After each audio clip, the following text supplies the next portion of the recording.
Audio Jungle. Audio Jungle. Audio Jungle.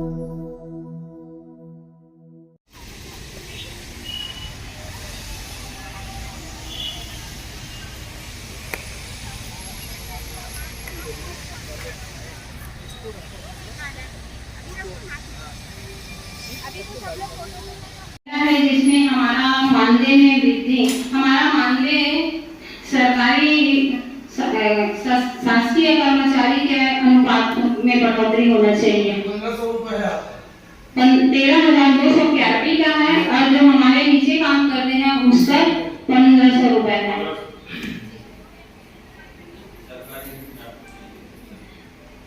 चार category में है कैडर। एक है AFL-CRP जो PRP के नीचे AFL-CRP उसका है 5,000 अभी जो मिल रहा है, और RBK है, RBK का 2,200 रुपए। आप कितना बढ़ोतरी चाहते हैं? बढ़ोतरी कितना चाहते हैं? वेतन चाहिए आप या होगा या कि हमको अच्छा मिलना चाहिए। शासकीय कर्मचारी अनुसार हमें भी मानदेय मिला जाए। मांग है हमारा 28,000 कम से कम।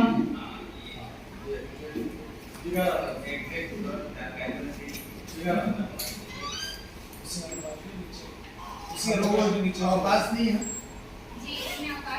अवकाश नहीं है हमारे में, और हम चाह रहे हैं कि हमें भी अवकाश दिया जाए। ये प्रमोशन नीति के लिए आप कुछ क्राइटेरिया बनाए हैं? प्रमोशन कैसे होगा? आप बताइए। और क्या हो रहा है? नहीं बनाए हमें, मांग किए हैं।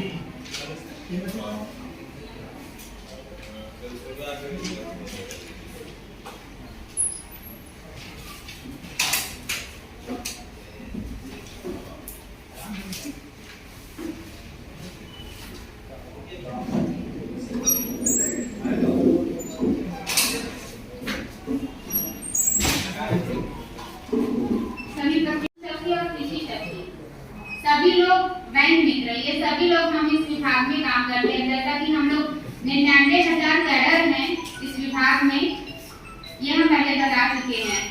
हमारा जो काम होता है वो एकदम जमीनी स्तर से होता है ना। पंचायत विभाग में, ग्रामीण क्षेत्रों में, सभी विभाग में एकदम जमीनी स्तर से हम लोग काम करते हैं। इस मिशन के तहत एकदम स्पष्ट रूप से बताया गया है कि गरीब महिलाओं की उन्नति के लिए, उनकी गरीबी हटाने के लिए इस मिशन को लागू किया गया है। लेकिन हम यहाँ पर देख रहे हैं कि यहाँ पर तो हमारा सीधा शोषण ही हो रहा है। हम 1500 में काम करती हूँ, मैं सक्रिय महिला हूँ। अपने गांव में मैं 25 समूह को संभालती हूँ। 25 से 50 समूह हमारे अंडर में रहता है एक गाँव में, जिसमें लगातार उनकी सभी समूहों की मीटिंग करना, पुस्तक संधारण करना, रेगुलर उनकी मीटिंग लेना, उनका बैंक पर जाना, लोन कराना, बीमा कराना, कितने सारे न जाने कितने सारे काम हम लोग करते हैं। और उसमें हर महीने का टारगेट होता है कि आपको दो नए समूह एकदम कैसे भी करके और बनाना नहीं होगा आपको करके।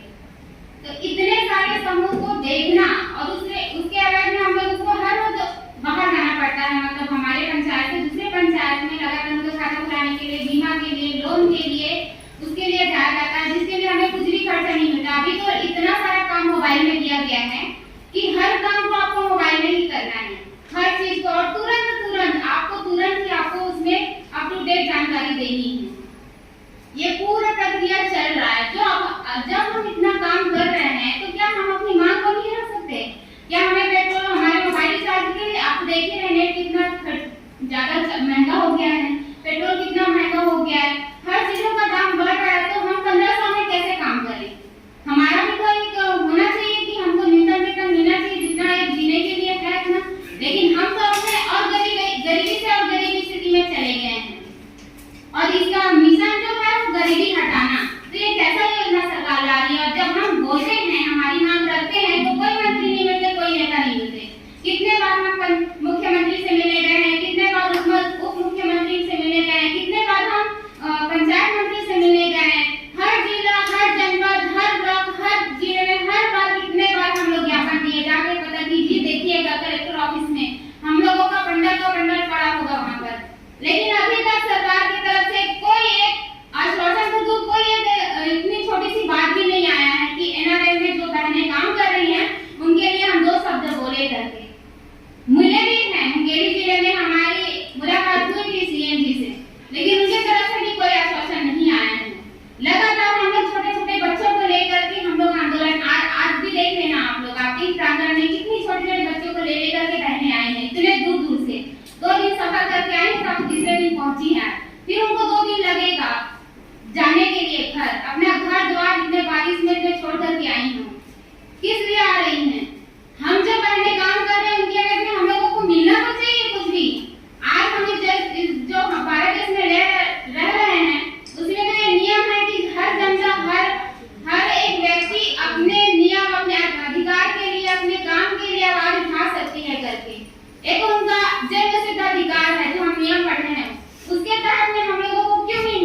सभी लोग बैंक मित्र, ये सभी लोग हम इस विभाग में काम करते हैं। जैसा कि हम लोग 99,000 कैडर हैं इस विभाग में, ये हम पहले बता चुके हैं।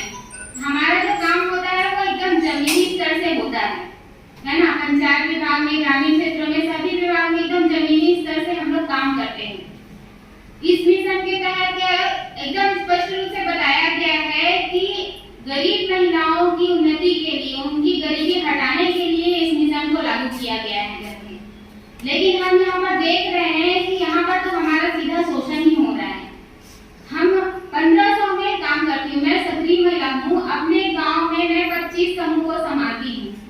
25 से 50 समूह हमारे अंडर में रहता है एक गांव में, जिसमें लगातार उनकी सभी समूहों की मीटिंग करना, पुस्तक संधारण करना, लेकर उनकी मीटिंग लेना, उनका बैंक पर जाना, लोन कराना, बीमा कराना, कितने सारे न जाने कितने सारे काम हम लोग करते हैं। और उसमें हर महीने का एक टारगेट होता है कि आपको दो नए समूह एकदम कैसे भी करके और बनाना नहीं होगा आपको करके। तो इतने सारे समूह को देखना और उसके अलावा में हम लोग को हर रोज बाहर जाना पड़ता है। मतलब हमारे पंचायत से दूसरे पंचायत में लगातार उनको खाता खुलाने के लिए, बीमा के लिए, लोन के लिए, उसके लिए जाया जाता है, जिसके लिए हमें कुछ भी खर्चा नहीं मिलता। अभी तो इतना सारा काम मोबाइल में दिया गया है कि हर काम को आपको मोबाइल में ही करना है, हर चीज को, और तुरंत ही आपको उसमें अप टू डेट जानकारी देनी है। ये पूरा प्रक्रिया चल रहा है। जब हम इतना काम कर रहे हैं तो क्या हम अपनी मांग को नहीं रख सकते? क्या हमें पेट्रोल, हमारे मोबाइल चार्ज के लिए, आप देख ही रहे हैं कितना ज्यादा महंगा हो गया है, पेट्रोल कितना महंगा हो गया है, हर चीजों का दाम बढ़ रहा है। तो हम 1500 में कैसे काम करें? हमारा भी तो एक होना चाहिए कि हमको न्यूनतम वेतन मिलना चाहिए जितना एक जीने के लिए है ना। लेकिन हम तो अपने और गरीबी से और गरीबी स्थिति में चले गए हैं। और इसका मिशन जो है वो गरीबी हटाना, तो ये कैसा योजना सरकार ला रही है? और जब हम बोलते हैं, हमारी मांग रखते हैं, तो कोई मंत्री नहीं मिलते, कोई नेता नहीं मिलते। कितने बार हम मुख्यमंत्री से मिलने गए हैं, कितने बार उप मुख्यमंत्री से मिलने गए हैं, कितने बार हम पंचायत मंत्री से मिलने गए हैं। हर जिला, हर जनपद, हर ब्लॉक, हर जिले में हर बार कितने बार हम लोग ज्ञापन दिए, जाके पता कीजिए, देखिएगा कलेक्टर ऑफिस में हम लोगों का बंडल पड़ा होगा वहाँ पर। लेकिन अभी तक सरकार की तरफ से कोई एक आश्वासन तो दूर, कोई इतनी छोटी सी बात भी नहीं आया है कि एनआरएल में जो बहनें काम कर रही हैं उनके लिए हम 2 शब्द बोले करके। मिले भी हैं, मुंगेरी जिले में हमारी मुलाकात हुई थी सीएम जी से, लेकिन उनके तरफ से भी कोई आश्वासन नहीं आया है। लगातार हम लोग छोटे बच्चों को लेकर के हम लोग आंदोलन, आज भी देख लेना आप लोग, आपके प्रांगण में कितनी छोटे बच्चों को ले लेकर के बहनें आई हैं, इतने दूर से 2 दिन सफर करके आई, तब तीसरे दिन पहुंची है। फिर उनको 2 दिन लगेगा जाने के लिए घर, अपना घर द्वार इतने बारिश में छोड़ करके आई हूँ। किस लिए आ रही हैं? हम जो पहले काम कर रहे हैं उनके वजह से हम लोगों को मिलना तो चाहिए कुछ भी। आज हम जो भारत देश में रह रहे हैं उसमें तो ये नियम है कि हर जनता, हर एक व्यक्ति अपने नियम, अपने अधिकार के लिए, अपने काम के लिए आवाज उठा सकती है करके। एक उनका जन्म सिद्ध अधिकार है जो हम नियम पढ़े हैं, उसके तहत में हम लोगों को क्यों नहीं मिला जा रहा है? हमारी बात क्यों सुना नहीं जा रहा है? इसलिए हम विवश होकर के आगे और आंदोलन करेंगे, लड़ाई उठाएंगे, लड़ेंगे जब तक हमारी मांग पूरी नहीं होगी। और सरकार को सोचना चाहिए कि कितनी पूरी अनिश्चितकालीन हड़ताल हुई। उसके बाद गर्मी आ गई, गर्मी की समस्या आ गई, सरकार के पास ज्ञापन दिया गया। टूटा में 3 दिन राज्य स्तरीय प्रदर्शन हुआ, 13 मार्च, 28 मार्च और 28 अप्रैल, 3 दिन, 25 अप्रैल, 25 मार्च। इसके बाद सरकार को अल्टीमेटम देकर के उस अनिश्चितकालीन हड़ताल को स्थगित किया गया कि आप लोग हमारी बात मानिए और नहीं तो हम लोग फिर से अनिश्चितकालीन हड़ताल में जाएंगे। तो अभी ये जो इस वार्ता का मुख्य उद्देश्य यह भी है कि अनिश्चितकालीन हड़ताल का आह्वान हमारे संगठन के द्वारा किया गया है। कुछ जिलों में अनिश्चितकालीन हड़ताल पर हमारे कैडर चले गए हैं और कुछ जिलों में 17 जिले हो चुके, 17 जिलों में अनिश्चितकालीन हड़ताल पर चले गए हैं। बाकी जिलों में भी जल्दी ही 1 हफ्ते के अंदर हड़ताल शुरू हो जाएगी और ये अनिश्चितकालीन हड़ताल अब तब तक चलेगी जब तक कि मुख्यमंत्री जी हमारी बात ना माने। 3-4 दिन पहले भी मुख्यमंत्री जी के यहाँ गए थे, उनसे मिलने का अवसर भी लगाया। हड़ताल ये 2 दिन पहले, अभी सोमवार शुरू हो चुकी है। हाँ, शुरू हो चुकी है। अनिश्चितकालीन हड़ताल। अनिश्चित। आपको मालूम है कि शासन ने संविदा कर्मचारियों के लिए एस्मा लगाया हुआ है और बर्खास्त करने के लिए आदेश भी शुरू होने वाले हैं। उन परिस्थितियों में अभी वो सरकार अगर हमको बर्खास्त करने का नोटिस देगी तो कर्मचारी मानना पड़ेगा, कुछ तो कागज देगी। नहीं मतलब नियुक्ति पत्र ही नहीं दिया उन्होंने। उन परिस्थितियों में आप क्या करेंगे? जहाँ तक मेरा ख्याल है हड़ताल जारी रहेगी। आप बोलिए। एस्मा लगा है 45,000 संविदा शिक्षक, संविदा कर्मचारी, उसमें सभी विभाग के जुड़े हुए हैं, स्वास्थ्य है, शिक्षा है, अन्य विभागों के भी जुड़े हुए हैं। सरकार ने एस्मा लगा दिया है। मान लीजिए बर्खास्त नहीं रहेगी तो क्या नियुक्ति पत्र आप लोगों को प्राप्त हुआ कि कई जगह नहीं किया है नियुक्ति प्रमाण पत्र। एक महत्वपूर्ण मांग ये है, नियुक्ति पत्र की मांग लगे। महत्वपूर्ण मांग 2 नंबर मांग इसमें नियुक्ति पत्र की रखें। नियुक्ति तो दो।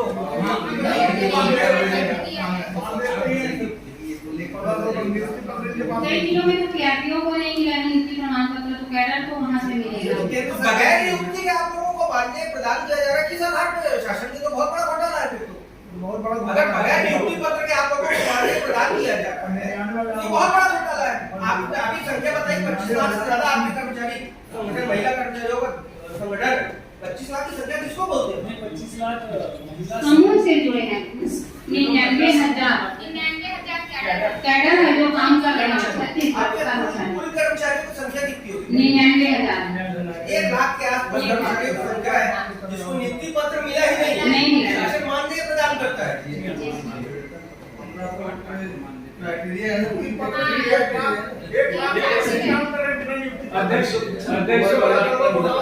अध्यक्ष बता रहे कि इनके पास 40-45 गांव है, ये पीआरपी है और 90 गांव पड़ते हैं। 45 करीब ग्राम पंचायत, 90 गांव पड़ते हैं और सारे गांव का दौरा करना होता है और नीचे वाले कार्यकर्ताओं से हाँ मतलब करना पड़ता है। तो 15,000 के पेमेंट में पेट्रोल का खर्चा ही समझिए नहीं मिलता, बिल्कुल नहीं। एक दिन में सबसे बड़ी विसंगति तो ये है कि बगैर नियुक्ति पत्र के शासन किस मद से आप लोगों को भुगतान कर रही है मानदेय का? इसीलिए तो हम लोग इस मांग को रखे हैं कि हम लोगों को ये एक योजना था, योजना के तहत हम लोग काम कर रहे हैं। बिहार राष्ट्रीय ग्रामीण आजीविका मिशन बिहार, ये योजना बहुत पुरानी है। एक्चुअली ये जो 1975 की गरीबी हटाओ योजना का नया प्रारूप है। ये बदलती गई। उसके बाद एकीकृत ग्रामीण विकास कार्यक्रम बना 1999 में। फिर नाबार्ड से और विश्व बैंक से फंड लिया गया, एक फंड तैयार किया गया और 2011 में इसे योजना के रूप में लॉन्च किया गया। इस योजना का नाम एनआरएलएम रखा गया, जो पूरे देश में लागू है। पूरे देश में लाखों कार्यकर्ता नीचे से ऊपर कार्य करते हैं। महाराष्ट्र में ये जो सक्रिय महिला मैडम बता रही थी, महाराष्ट्र में सक्रिय महिला को 3,000 रुपया देते हैं, आने जाने का पैसा भी देते हैं। अलग अलग राज्यों में अलग अलग तंत्र है। महाराष्ट्र में इनके कैडर को 25,000 देते हैं, जो ये बोल रही है 13,000, इनको इन्हीं कैडर को 25,000 है महाराष्ट्र में। हमने उसका पता किया अपना उड़ीसा का, उड़ीसा में भी अलग अलग, हर राज्य में अलग अलग। चलो ठीक है।